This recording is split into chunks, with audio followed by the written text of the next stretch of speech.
Studies show that people who age well and live long are surrounded by community, and they're part of the community. And this is proven to us when we study the blue zones. And the blue zones are zones around the world where we have the most amount of people who live the oldest, who live past 100. And the question is, how can we bring community into our life if we want to age well? And it's a problem for many of us because we feel alone and we feel isolated. So I've brought in a special guest for you today. Her name is Heather, and she is a social engineer. And Heather is an expert on forming friendships. And she's even travelled with the United Nations to teach just about what we're talking about now, how to become friends with people and how to interact and form community when you feel like you can't. So everyone, this is Heather, and she's going to share with us today 7 tips to create friendships and community as you're older, as you're over 50. And Heather, meet my fabulous ladies. Hello, beautiful people. It's such a pleasure to be here and to be talking to you and to be talking to you, Shelley, because it doesn't matter what age you may be or where you're from on this planet, it is the same challenge for everyone in how we actually learn to be a part of a community and create communities. If you think about all of the ways you have ever made a friend in the past, maybe you're in primary school, high school, university, college, or you have children, or you have a partner, or you go dancing or a book club, you're always making friends around something. Right, exactly. Right? Always around something. 100%. But the challenge now is, because we're moving into a digital world that is ever so increasing, there are less somethings to go and meet people around. Or maybe there are less somethings that we realize we can meet people around. So I would say the first number 1 tip that people never think of when they think of how do I make a friend is you have to know how to be friends with yourself first. How do we do that? Great question. How to become friends with yourself first is about what kind of friend do you want to have and therefore do you want to be? So if you know that about yourself, of what you actually like, it's going to be way easier to find a friend that you actually like. If you're going out fishing all the time because you think, I could make a friend fishing, but you hate fishing. Right. Which I do. Yeah, exactly. Then that's not going to be the right place to go and find a friend. Right. So if we think about you, Shelley, if you were going to be your friend to yourself first, what kind of friend would you want to be? I would want to be the kind of friend who likes to do activities, fun things outdoors, fitness, eating at restaurants, eating healthy food, doing new things, expanding my brain, having really great conversations, new things, newness. I want to find friends who had those sorts of qualities. Okay, great. So that's a fantastic starting point, because you could probably come up with a list of hobbies that you'd really enjoy that are new. Yeah? So that would be step 1. Write down all of those different hobbies that you actually want to do. That I want to do. That you want to do. And then step number 2 of that would be, okay, I have the hobbies that I like to do. Now let's think about, what kind of person do you want to be your friend? Is it someone who replies to messages? Right? Is it someone, I know that sounds so simple, but a lot of people just don't reply to messages. Right. Because they get scared. And in this process... Or they're busy. Because that's kind of, I do that. I reply when I can. Yes. Can I make a quick note here? Yes.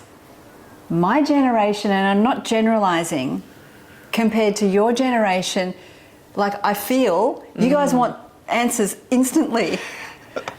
And I'm like, I'm doing things, I'll answer when I have time to answer. And it causes a little bit of rift. Okay. I feel.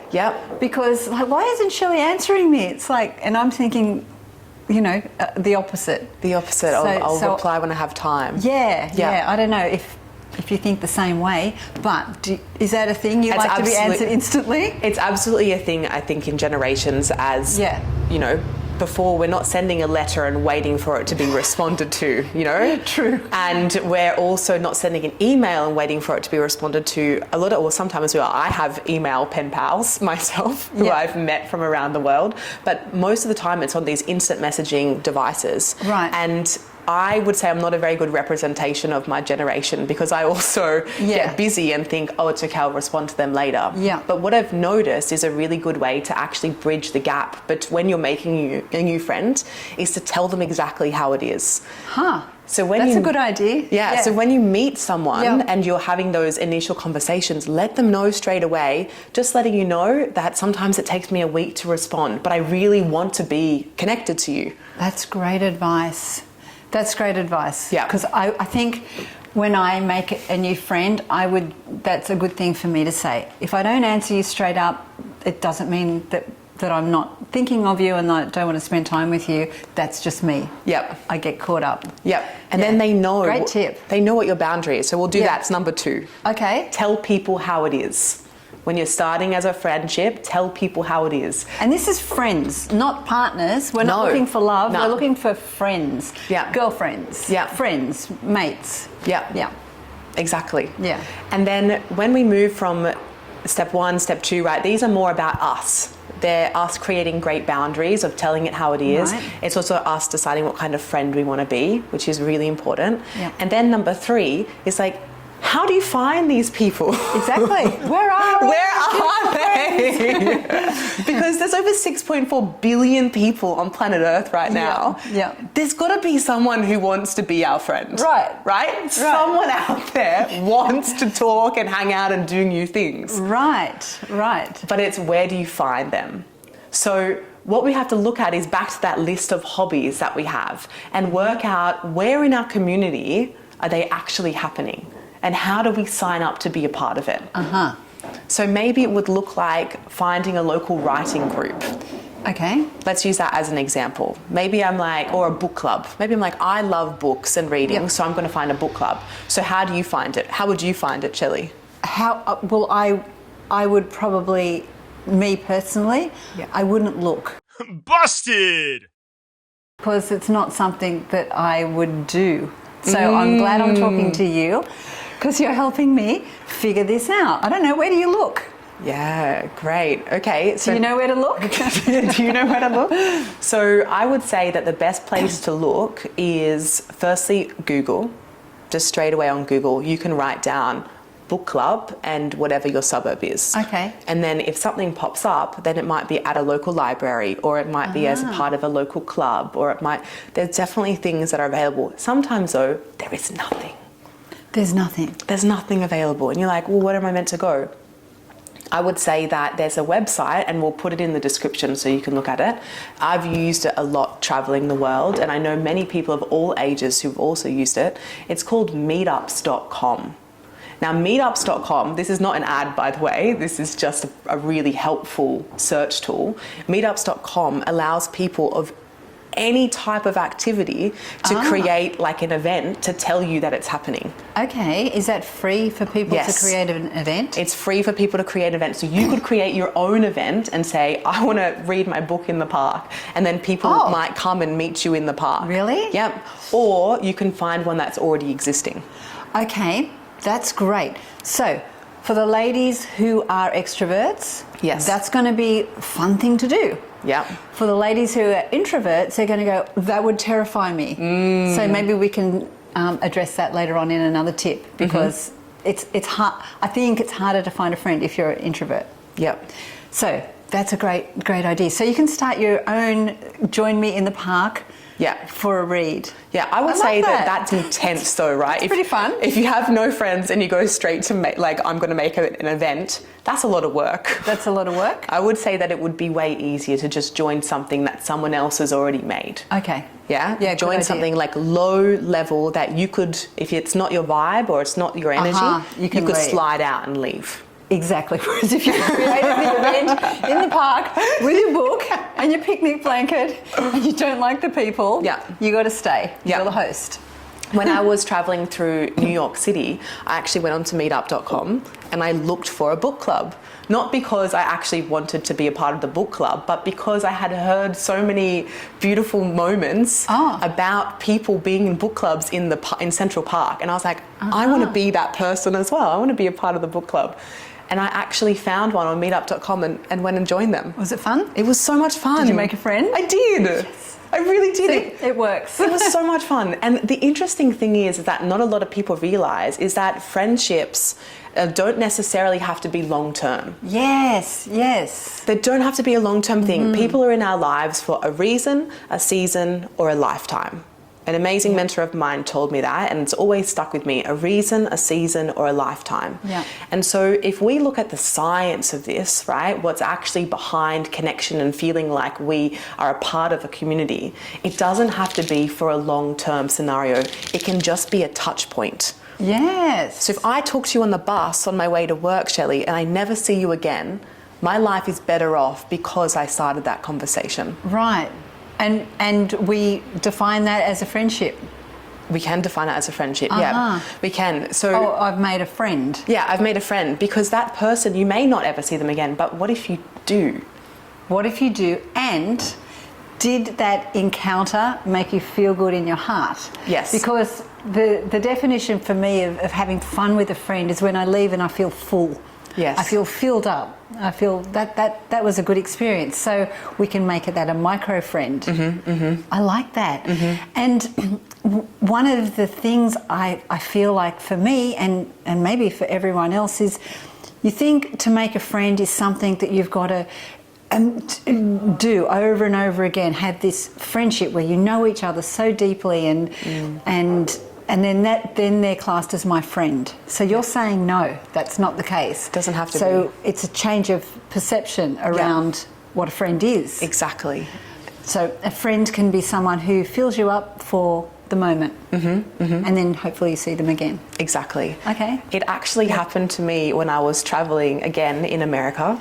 I was in Washington DC, of all places, and there was a gentleman who was trying to buy his ticket on the machine, and I had just learned how to do it. I had no idea. It was very complex for some reason. If you're from Washington DC, good for you. That's a complex system for a visitor.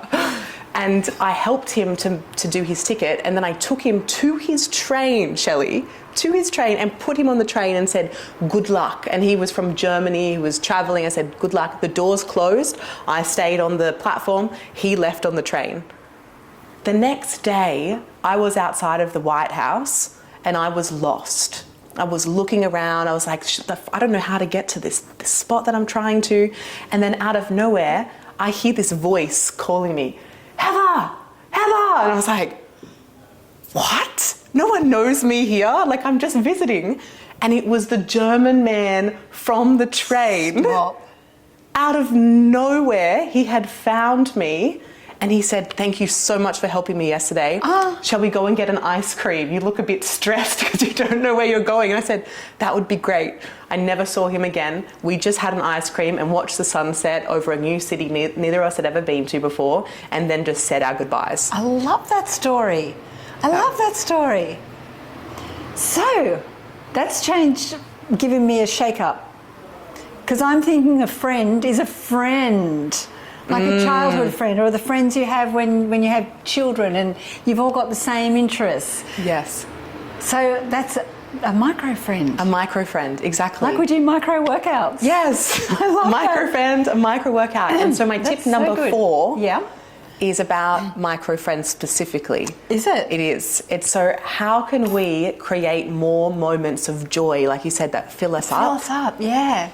Women love to be filled up. Yes. Full of joy. Exactly. When they're with another person. And how good does it feel when you're able to fill someone else up? Yes, even better. Yeah. Like better. It's like a flow-on effect. It's like it comes back and forward. And so tip number 4 is do a random act of kindness. Yes. Do a random act of kindness. Yep, I like that. It doesn't have to be monetary. It can be holding the door open for someone. It can be telling someone that they look beautiful. Yes. It can be noticing. You look beautiful, even if you're wearing your pajamas and you haven't done your hair, you're beautiful. Because it's the essence of you. Go on. Love that, Shelley. Exactly. It's that, like, what is the essence of you that you can reflect into somebody else? Okay, so what's some practical ways that we could do that? Yep. Compliments, easiest one of all. Yep. So Genuine compliments. Yep. So I like to think that if you think a compliment about someone and you don't tell them, it's like buying them a birthday present and throwing it away. That's a great analogy. Bringing back into the conversation an introvert.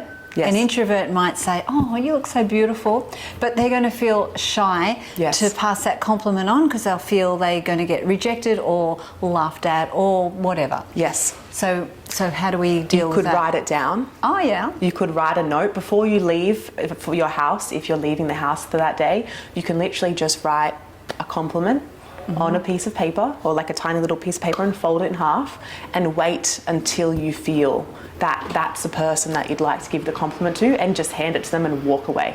That's perfect. Yeah. Because that is a double-edged gift, because we're putting intention into the gift that we're going to give before we give it.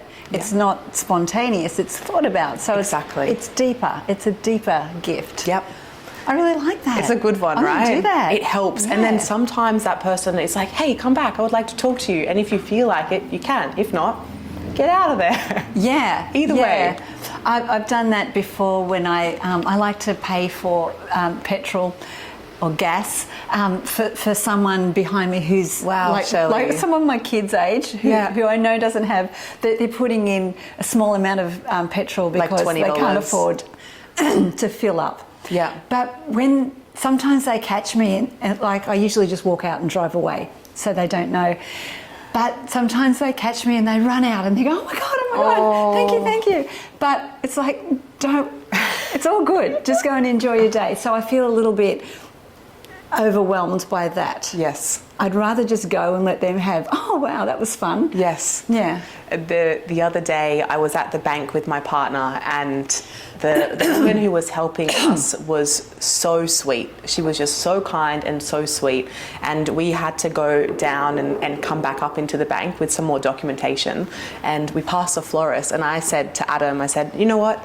I'm going to buy the bank lady some flowers. Aww. And he said, that's a great idea, babe. Buy her some flowers. And when I arrived with the flowers, the bank lady said, oh, were those for me? Like a joke. And on the inside, I was like, she's on to me.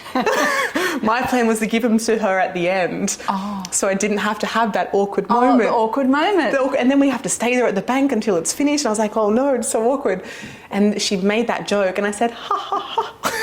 Secretly on the inside, freaking out. And I just put the flowers down on the table and we did all of our bank transactions. And then at the end, I said, you know how you actually said that at the beginning? I have literally bought these flowers for you. Oh, that's so and she said, really? And I was like, yes, you can even ask the florist downstairs. I told her what I was going to do. So she was able to be a part of the kindness as well. Yes, that's really nice. And she was so happy, this woman at the bank. She was absolutely blown away. And she said, why did you get them for me? I said, because I think you deserve something beautiful. And she said, I don't have a partner. I live alone. Oh. This is the first time I've gotten flowers in such a long time. Thank you. Thank you so much. I love that story. And we can all do that. Yeah. It doesn't have to be buying flowers, but you could pick flowers. You could pick flowers. You could. There's unlimited amount of ideas that we can all think of to do one thing. Yeah. And if you have those ideas, can you put them in the comments? We'd love to collect as many as we can, and then maybe we can even create, Shelley, a bit of a resource so then everyone can have access to it. Yeah, because sometimes it's hard to think, what could I do without feeling like the embarrassment or the weirdness? Because it's not embarrassing when you give someone something. No. It's unfamiliar. How do I react in this situation? Yes. So when we're not certain on how to react, then we kind of act a bit weird. Exactly. So yeah, that's great. That's great tips. So please let us know if you've done an act of kindness and got a great response. And whether it was simple or extravagant, let us know in the comments. Let us know. Okay. So those are micro friendships. Yep. Now let's look at when you're actually going into situations and you're like, how do I be a human? Do you ever think about that? Like, how do I be a human right now? Because it's without feeling awkward and without everybody knowing that I'm just feeling awkward. Exactly. Yeah. So tip number 5 is you are not alone. Let me tell you more about this. You are not alone, because that feeling of awkwardness or uncertainty, or, you know, when your hands are kind of getting sweaty or shaking, other people experience this too. Yeah. The difference is that no one talks about it out loud. So it becomes this secret that everyone's experiencing at the same time. So when we're focusing on ourselves and, oh my gosh, what if I say the wrong thing? Or what if they think I'm silly? Or what if I get rejected? Rejection, by the way, is just redirection. You're welcome. And we're thinking about ourselves. That is the number one key to failure in a social setting. Because if you think about yourself, you've already missed the point of creating a connection. Right. And so the tip number 5 is focus on the other person. If you focus on the other person and how you can ask them questions, how you can light them up, how you can be curious and listen fully with your whole being, not just to the person's words, it makes a huge difference on how we feel. So you could walk into a room feeling very unconfident, very like you're sticking out and everyone's looking at you. But the moment you start focusing on that other person and how you can bring out their greatness, that's it. If we can bring out other people's greatness, then we can feel at ease because we're letting them shine. Yes. And I think if you're a shy person, if you're enjoying somebody else shine, you feel, I'm good. Well, let's now go, how do we find that person to actually focus on? So say, for example, you've gotten up the courage and you've decided, I'm leaving the house. I'm going to, where are we going, Shelley? We might go to the mall because everybody's got a mall that they can think about. We're going to the mall and our objective is we want to talk to at least one person. Yeah. That's and a lot of people go, oh. It's very frightening. Yeah. We want to talk to one person, and when we go to the mall, we're going to remember this one simple thing. Every stranger is a friend you haven't met yet. We're going to remember that, because if we think stranger danger, we're not going to talk to anyone. Right. But if we think every stranger is a friend we haven't met yet, our mindset is already changing. Now, of course, not every person is a friend.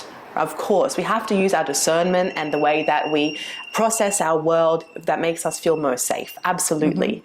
And also, there's definitely people that you see at the mall that you're like, oh, they look like a nice person, right? True. Yeah.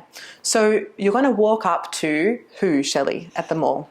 I would love to walk up to someone and give them a compliment. I love giving older women compliments who look put together. I love that. You look really nice today. I love what you're wearing. I love doing that. And I also love going to the younger people as well. And, you know, like young people experiment with the way they dress. And They do. I'll go up and I'll compliment them on that as well. I love doing that. Young guys especially, because like I have boys. So I kind of understand all this transitional stages all the awkwardness. of that. Yeah. So that's how I would do it. And also, every time you pay for something and you have an interaction with the cashier, I find that's a really good opportunity to have a conversation or to make them feel good. They're the perfect person to practice your compliments on, because they can't go anywhere and you can leave. That's true. That's true. Right? And because of that setup, they have to stay there. They get a lot of abuse from a lot of people who are having a bad day. Yeah. So how can we build them up? Yeah. So in this mall experience, I'm sure that there's some place where there's food, where you can get food, or maybe someone's sitting down on a bench.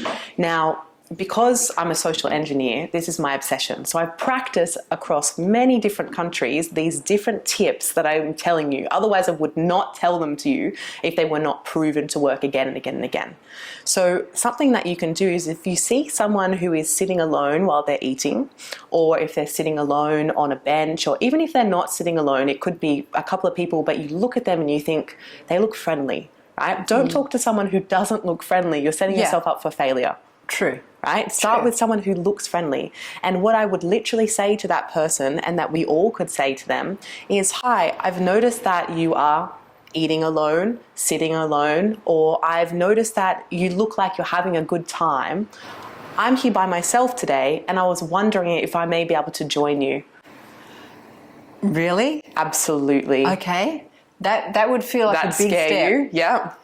I mean, I could do it, Yeah. but I feel like that would be a big step. Big step. A great step, because Yeah. the goal is to find friends, and with the ultimate goal is being part of a community that's bigger than yourself. Yes. So for us to do that, we need to take the steps. We need to do the work, and Yeah. the work could have that. Yeah. And then, okay, so what if that person says, I'm really busy, I don't want you to join me for lunch? And then how are you going to deal with that? Rejection equals redirection. Oh, next person. On to the next person. Yeah. Yeah. It's about and not... God's protection. Rejection is God's protection. Yes. Yeah. It's about not taking it personally, because that person that Okay. said, I'm busy, they're not saying, Shelley, I don't want to talk to you. Right. They're saying, literally in a I'm meeting. busy. Yeah. I can't talk to you. And you're like, okay, awesome. So I'm being redirected to something better. That's good, because I would probably think, you'd get a little bit, that's bad. But it's actually good, because I'm all about growth. Yes. And if we're not growing and changing and evolving, we stay where we are, and that's how we get old. Yeah. When I think of an old person, I think of someone who's very rigid in their thoughts, does the same thing day after day after day, and isn't open to any new ideas. So the remedy for me to getting old is to do new and to integrate all these new ideas into my life.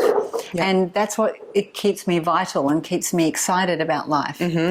So I would do that. I'm going to do that. You're going to do it, Shelley? I'm going to do that. Are you going to do that? I'm going to take it one step further here. Oh, I don't know if I can go one That's step going to further. make it easier for everyone. Okay. It's going to make it easier. Yeah.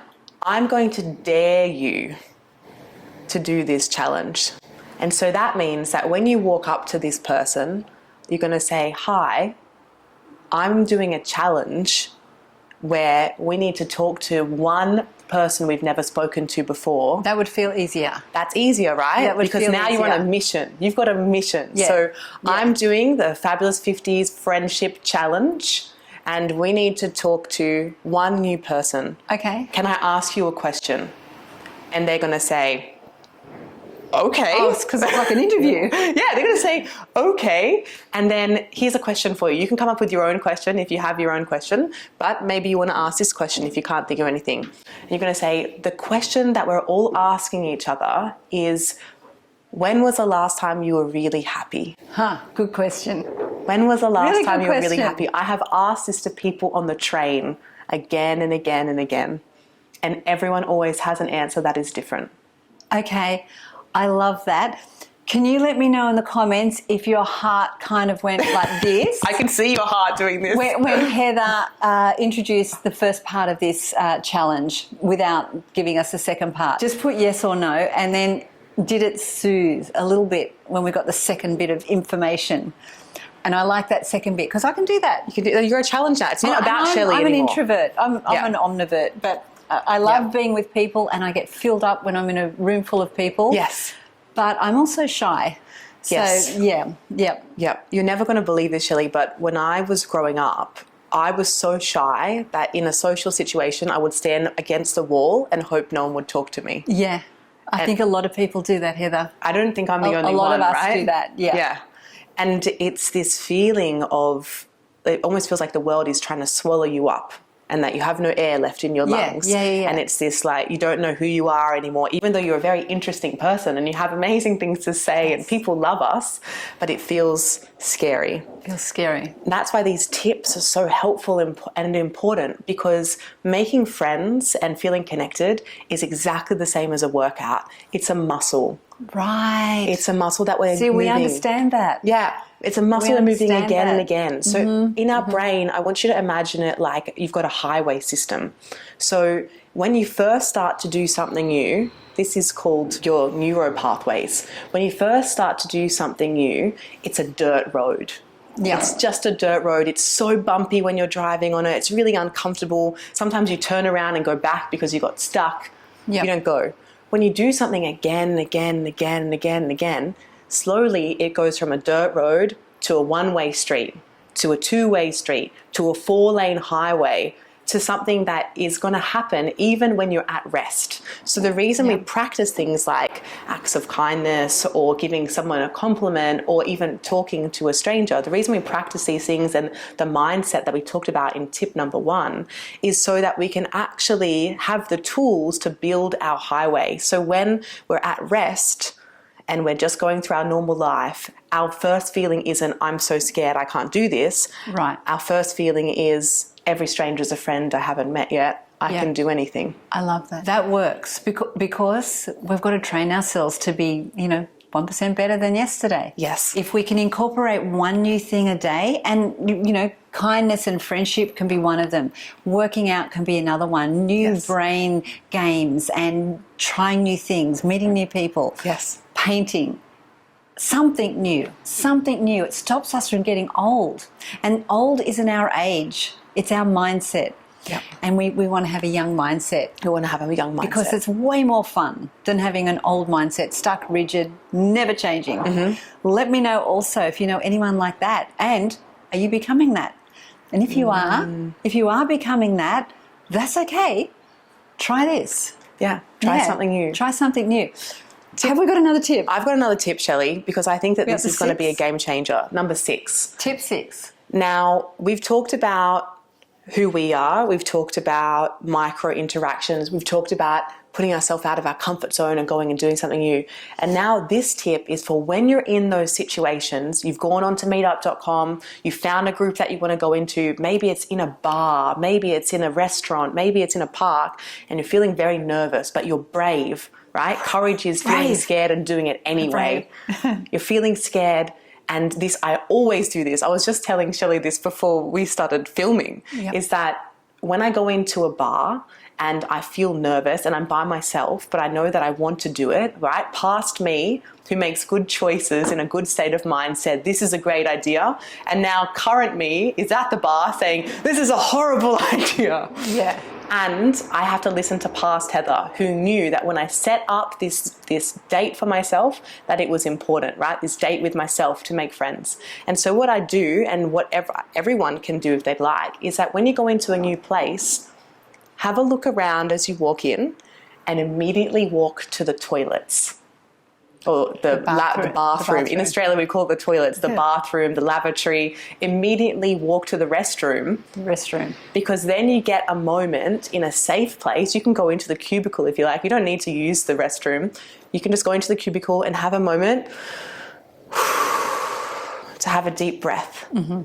And you will have had enough time to notice what it was like in the place that you're in, the new place. So maybe you notice there were some seats along the wall or there were some chairs at the bar. And so then you can work out your game plan on where you actually want to sit when you go out of the bathroom. So you take a moment, you're like, okay, I have a plan. That's where I'm going to go. I'm going to go and get a glass of water from the bar, or I'm going to go and sit at that table. And then after that, the first step is always the hardest, and then you're good to go with the next step. That's a really great tip. I've never been to a bar by myself, but I've been lots of places by myself. Yes. And one thing I'd like to add to that tip is when you walk into a room, it's new, okay? So your nervous system doesn't know how to respond yet. But by going to the restroom, taking a breath and thinking about things, then your nervous system has had time to absorb everything. So it's getting you ready rather than just going straight in, oh, what do I do now? Mm-hmm. So this is something that every single person watching this video could try. Absolutely. And I think to finish, Shelley, I'm going to put you on the spot here and say, what's number 7, bonus number 7 tip that you would give to someone who maybe doesn't feel like they're in the right place or that they're relevant? A lot of people feel like they're not relevant to be there, or why them? Should they be allowed? Yeah, well, my tip to my ladies in particular who are over 50 or, over 40, You can't have gotten to this stage in life Yes. unless you know how to do a ton of things. Yes. Like, okay, when we're 20, we're figuring it out. Like, Heather, you're 28. Yes. And Heather's figuring a lot out. Like, young people are genius, granted. But older people, older people have been through so many things. So many things. Like, literally, we've had to figure out how to do everything. We've gone through the cycle of all the things. Yes. And what do we do in this situation?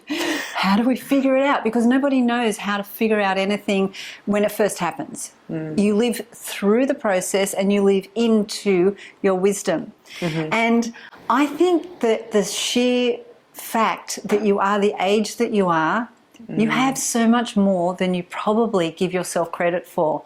You have so much more knowledge. Like, even, like, I know young people have this term called adulting. You We know, do. It's like, it's adulting, and they think that they have to have this massive success at 20, 21, 25, 28. Like, it's all got to be sorted. Yep. Whereas my generation, we didn't have that really, not even at all. We just lived into our life and collected the information to go to the next step. Yeah. The problem is now you've got this instant gratification, instant life, instant everything. So instant success. Yeah. No problem. That person over there has instant success, and so does this person. You think you need to have it. Yes. We don't have that. But we have a different kind of problem where we think that we're not enough for different reasons. But my tip for being part of a community is you have so many skills and so much knowledge. Yes. So part of what I've read about the Blue Zones with these fabulous women who are older, they're part of the community. So the grandson will come for advice from the grandma, and so will the son and the uncle. Everybody's part of the upbringing of the children and the business decisions and cooking and, you know, how do I fix this? You know, grandma. Grandma knows the answer. Like, we know the answers. You know the answers, and they're inviting people into their life. They're not saying, I'm just going to stay in my home by myself because I don't want to be embarrassed to ask for help. Right. They're asking for help every single day. Right. Yes. Right. And that's the gift of community. Like, it's kind of like we are the community. We created the community. Yes. You know, we're the creators of the next generations. So rather than think that I'm useless and I'm worth nothing and that I have no value, change that belief, because it's actually the opposite. You've been through life. You've been through all the things. You've made all the decisions. You've got things wrong. You figured out how to make them right. So my tip is to see that in yourself and then proudly go out and be part of the community with that knowledge and that ability to help people in a way that only you can, and to soothe people. You don't have to invent, you know, the next spaceship. You can if you want. You can if you want, but you don't have to. You just have to have what you've created, the essence inside of you, and then give that Yes. to other people, to the young people, to your friends, to your family. There was a priest in Hawaii that taught me this, which I think that you're going to love.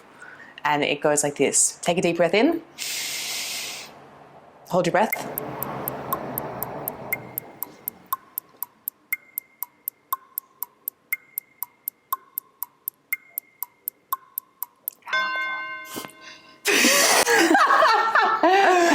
You had to breathe out, didn't you? Yeah. Yeah. So in order to receive, you must give. Yeah. In order to, if you're taking something in, you have to give it out. It's the cycle of life. It's a cycle of life. That's how we keep moving forward. Yeah. And it's true for the oxygen that fills our lungs, and it's true for everything that we do in life. If you're breathing in, you got to breathe out. If you're taking something in, the life, the rich, beautiful lessons and everything you just described, giving it out makes it so much richer. It's a necessity of life. Give what you've got. You think you've got nothing a lot of the time. Yep. But that's just not true. So important. It's impossible for that to be true if you are an older woman, a woman who's growing into her third stage of life. Exactly. Yeah.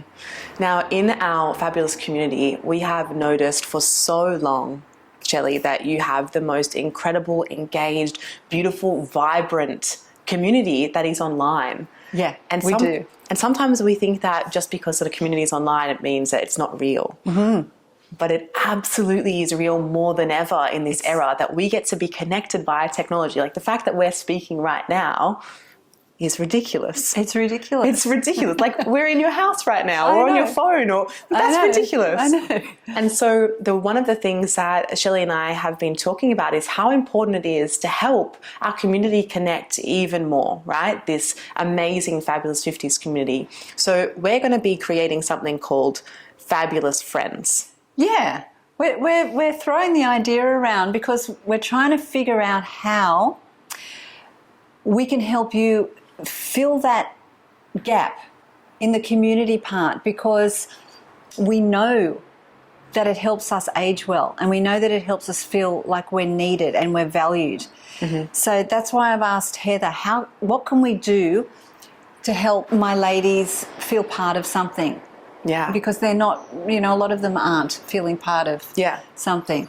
But we can be part of an amazing group together that meets online. So what we're going to be doing is creating, and please put in the comments if this is something that you would love to be a part of, because we are building it as we're this figuring is being it made. out. We're figuring it out. Yeah. And what it's going to look like is monthly catch-ups where everyone gets to jump on a big old call and we get to actually talk to each other, and it will all be facilitated by me. So that means it's not going to be awkward. There won't be any gaps in conversation where you don't know what to say. Yeah. I'll tell you the exact questions that you get to ask other people that are on the group, and we'll play games and make it fun and lighthearted. So it's a very fast way to practice building this muscle we're talking about having micro conversations with people, and then getting to build that over the year as we connect every month and really get to see, okay, oh my gosh, Margaret is amazing. I'd love to talk to Margaret more. Oh, Margaret lives in New Zealand. I guess I better do a trip to New Zealand. Yes. Poor me. or vice versa. We did this in one of my VIP calls. I did this with Heather, and I asked her, because Heather does this thing called speed friending. I don't know if you've ever heard of it, but it's kind of like speed dating, but with friends. And it's not something that I would, sign up to do. Yes. But Heather said, I'm going to do it anyway. I did. So I said, cool, let's do this. But anyway, I had so much fun because we went into the room, and I was with the ladies in my community, and we're having this one-on-one conversation, and I loved it, and it filled me up. I felt full, and it was so fun. And everybody who was in that thing that we did, yes, they all felt the same way. So if you're someone who would never do a speed friending or a speed dating thing, like it's different. It's going to be different to what you expected. If you want to fill up, it was so much fun. I really enjoyed that. I remember there were sometimes conversations that we're still wanting to go because we come out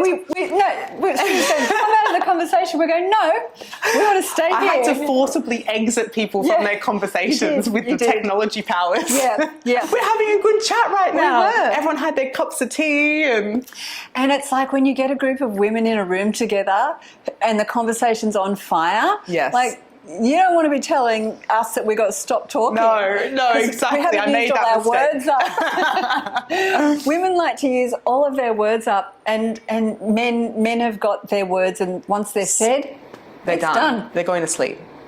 No, they're not. This has taken a lot of words, and we probably are people. If you've watched to the end of this, we love you. And we're going to have to wind up. But I just wanted to say thank you to Heather for sharing the tips with us and your knowledge with us. And I think it was really helpful. What do you think? Let us know in the comments below. And thank you so much for joining us today, and have a great day. See you later.